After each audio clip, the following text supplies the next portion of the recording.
my view would be, why don't we, if they're going to come here, we'll provide buses and provide them. I will send them to Delaware and do that. I mean, if he's not going to support the border being secured, then he should be able to have everyone there.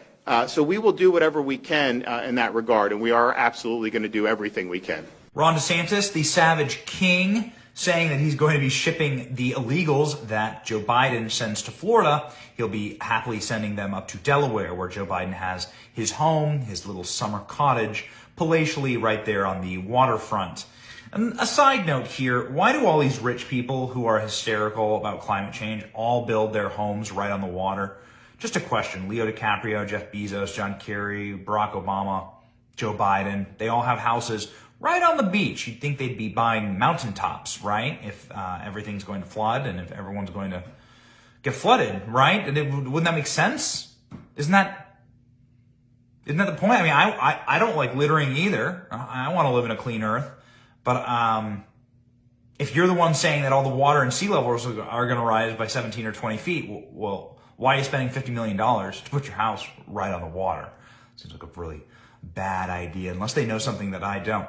Anyway, I digress. So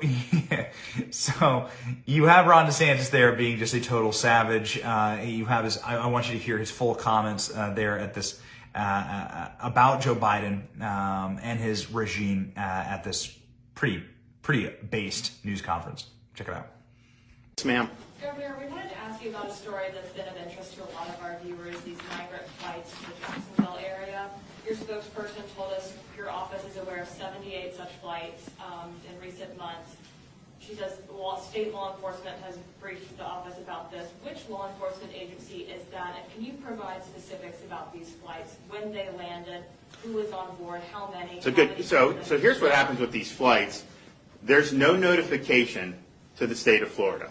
These are done mostly in the middle of the night, and it's clandestine, and we really have no say into it. So what we're going to do, so I don't know on the top of my head everything, but we can provide. I know when we initially got wind of this, it wasn't through normal channels. It's people in the federal government who are effectively leaking this to us so that we have a heads up on it. I've talked with Mayor Curry. I've talked with my folks. We need to talk to the airport people. We're going to get together and figure out what we can do in the immediate term to protect folks in Florida. And then obviously, as the legislature comes back, I think about it, you have an open border in violation of U.S. law. The president has said that basically they want to even pay reparations to people who came illegally. Just think about that. You as an American, you get higher gas prices. You get higher grocery bills. You get told basically to just grin and bear it. Someone breaks the law, comes illegally, and they're going to cut them a check for hundreds of thousands of dollars. That is just unbelievable. But that's what we're dealing with. So they're not enforcing the law.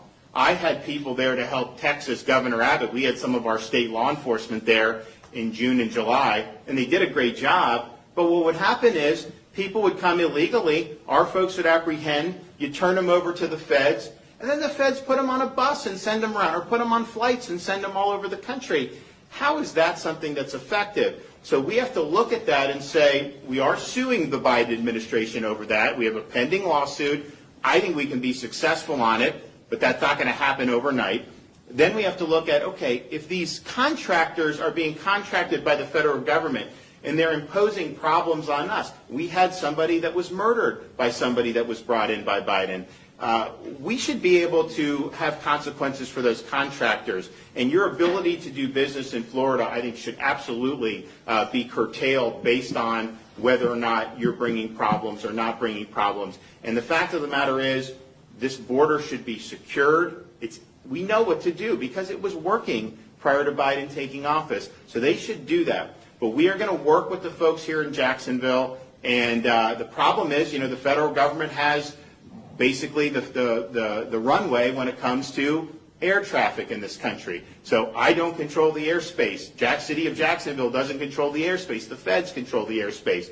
So they can shut us out. Now, this lawsuit, maybe we'll get some relief from the lawsuit. But short of that, we need to get together and figure out ways to be able to do it. We knew, one of the things that was concerning to me, and look, you can't prove any of this stuff, but, they were bringing flights in May and June, we found out, here. And why was that? And then Jacksonville, you saw what they had to deal with some of the COVID stuff. So there's all these things. It's just like, why? Why not just kind of let folks alone? So there's absolutely going to we're going to have action across a wide variety of fronts. If I may follow up again, which law enforcement agencies are providing this information, and do you have any details about the number of flights, when, the number of people? So in terms of like each individual flight, I mean, I can tell you, I know that they started in May, and I know that they've continued. Whether they have the ledger of everything, I mean, you'd have to talk to my office about that. But our state law enforcement agencies are engaged in this.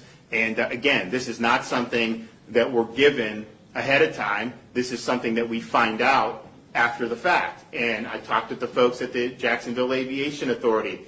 Feds come in, they do it, they got a bus. My view would be, why don't we, if they're going to come here, we'll provide buses and provide them.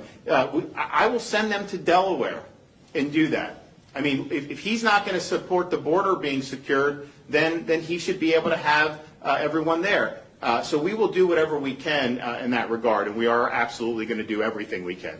Can you name some of those private contractors you're talking about, Governor? Well, I could, but I'm not going to do it right now. I mean, I think that we want to maybe have discussions with some of them, because you have charter air, and then you also have buses, and I think we want to have some discussions. I'd like to get to a place where we're in a better spot than we are now. I mean, just think about it. If they're not going to do anything to change this, maybe we'll win in court. Maybe we'll have something that pushes back. But even then, you saw what happened with the OSHA decision.